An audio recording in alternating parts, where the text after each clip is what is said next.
সিতাইয়ে BJP নেতাকে ধারালো অস্ত্রের কোপে আহত বিজেপির পঞ্চায়েত সদস্য। সিতাই ৩ নম্বর মণ্ডলের সহসভাপতি আক্রান্ত বিজেপি নেতা। ধারালো অস্ত্র দিয়ে কোপানোর অভিযোগ তৃণমূলের বিরুদ্ধে।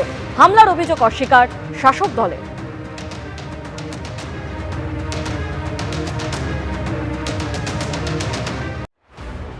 ঘরে ঘরে প্রত্যেকের কাছে, বাদ কেউ নয়, সবার কাছে প্রার্থী, সবার কাছে ভোট প্রার্থনা। এইভাবেই জনসংযোগ করছেন উত্তরপাড়ার হেভিওয়েট সিপিএম প্রার্থী মীনাক্ষী মুখোপাধ্যায়। প্রচারের সময় ভোট চাইতে বাদ দিচ্ছেন না তৃণমূলের নির্বাচনী অফিসও।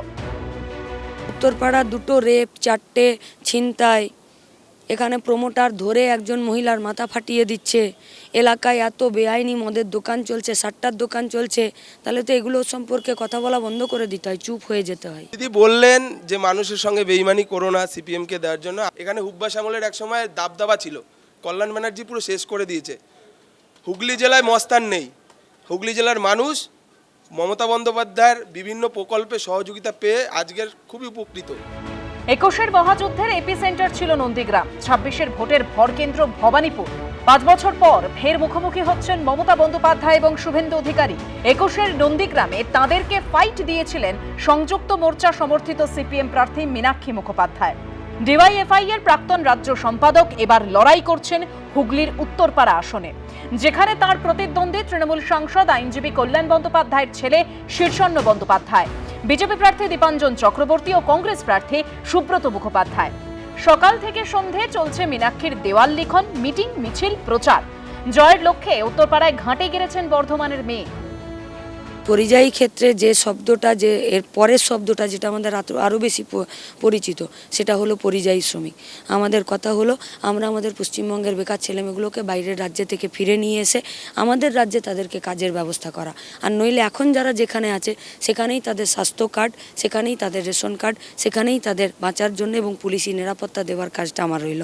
আর যারা রাজনীতির ময়দানে আছেন তারা এই ধরনের অসাংবিধানিক কথাবার্তা না বলাই ভালো।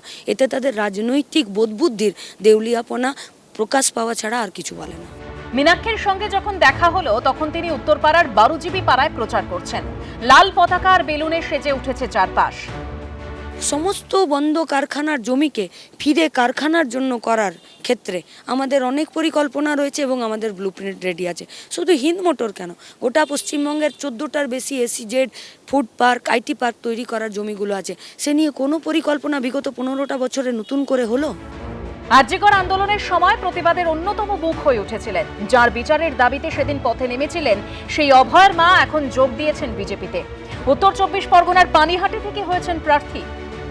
আর আরজিকরে যখন গাড়ি আটকেছিলাম তখন জানতাম নাকি যে উনি পানিহাটির? তখন তো জানতাম যে উনি আমাদের ডাক্তার।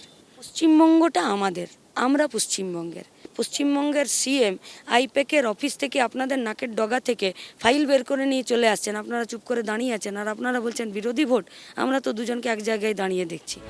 12জিবি পাড়ায় প্রচার করতে করতেই মীনাক্ষী ঢুকে পড়লেন তৃণমূলের নির্বাচনী অফিসে।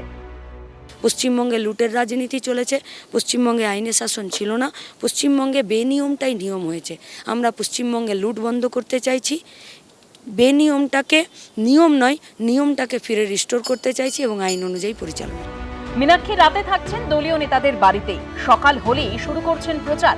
সকাল থেকে দুপুর, বিকেল থেকে রাত খাটছেন, ঘরে ঘরে যাচ্ছেন, চিনছেন উত্তরপাড়াকে, চাইছেন তাদের ভালোবাসা। অর্ণব মুখোপাধ্যায়ের রিপোর্ট, এবিপি আনন্দ।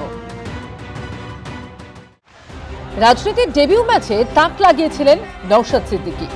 21-এ প্রথমবার ভোটে দাঁড়িয়ে তৃণমূলের গড় দক্ষিণ 24 পরগনাতেই তৃণমূলের থেকে ছিনিয়ে নিয়েছিলেন ভাঙড়ের মতো বিধানসভা আসন। এবারও সেই কেন্দ্রে আইএসএফ এর প্রার্থী তিনি। তবে এবার লড়াই বেশ কঠিন। উল্টো দিকে রয়েছেন তৃণমূলের শওকত মোল্লার মতো হেভিওয়েট প্রার্থী, আর ভাঙড়ে এবার বিজেপির প্রার্থী জয়ন্ত গায়েন। এই কেন্দ্রে প্রার্থী দিয়েছে হুমায়ুন কবিরের আমজনতা উন্নয়ন পার্টিও। সেখানে তারা প্রার্থী করেছে সীমা ভট্টাচার্যকে। তবে নওশাদ অবশ্য কনফিডেন্ট। ভাঙড়ের মানুষ মনস্থির করে নিয়েছে যে ভাঙড়ে কোনো নোটারিয়াস ক্রিমিনালকে, বোম বাঁধা লোককে তারা ভোটে জিতাবে না। ভাঙড়ের সুনাম ক্ষুণ্ণ হবে। ভাঙড়কে হটস্পট করে রেখেছে রাজনৈতিক কারবারিরা, কিছু রাজনৈতিক কারবারিরা। ভাঙড়ের মানুষ অত্যন্ত সহজ সরল মানুষ, এরা হিংসা মারামারি পছন্দ করে না, এরা মানুষের জন্য কাজ করতে চায়, মানুষের সাথে থাকতে চায়। প্রতিদিন নিজের কেন্দ্র তো বটেই, অন্য কেন্দ্রেও আইএসএফ প্রার্থীদের হয়ে প্রচার সারছেন নওশাদ। সেই সঙ্গে চলছে ভাঙড় নিয়ে অঙ্ক। 2021-এ যারা যেই ভাইরা আমাকে ভোট দেয়নি, 2026-এ তারা আমাকে দেবেই ভোট, কারণ 5 বছর আমার অ্যাক্টিভিটি তাদের জন্য, সে ওয়েটল্যান্ড থেকে শুরু করে হসপিটাল ভাঙড়ের, শিক্ষা প্রতিষ্ঠান, রাস্তাঘাট সহ যাও যতটুকু উন্নয়ন হচ্ছে সবটাই আমার জন্য হয়েছে। হ্যাঁ, ফিতেটা কাটছে সরকার সাহেব, দাবিটা আমার ছিল, সেটা তারা বুঝতে পেরেছে, সুতরাং তারাও এবার আমাকে ভোট দেবে। গত বিধানসভা নির্বাচনে ভাঙড় থেকে 1 লক্ষের বেশি ভোট পেয়েছিলেন নওশাদ সিদ্দিকী। আর গত লোকসভা নির্বাচনে যাদবপুর কেন্দ্রের ফলাফলের নিরিখে এই বিধানসভা কেন্দ্রের তৃণমূলের প্রাপ্ত ভোটের ধারে কাছে আসতে পারেনি কোনো দল। এবার দেখার এই বিধানসভা ভোটে এখানে কি হয়। ঐশী মুখোপাধ্যায়, এবিপি আনন্দ।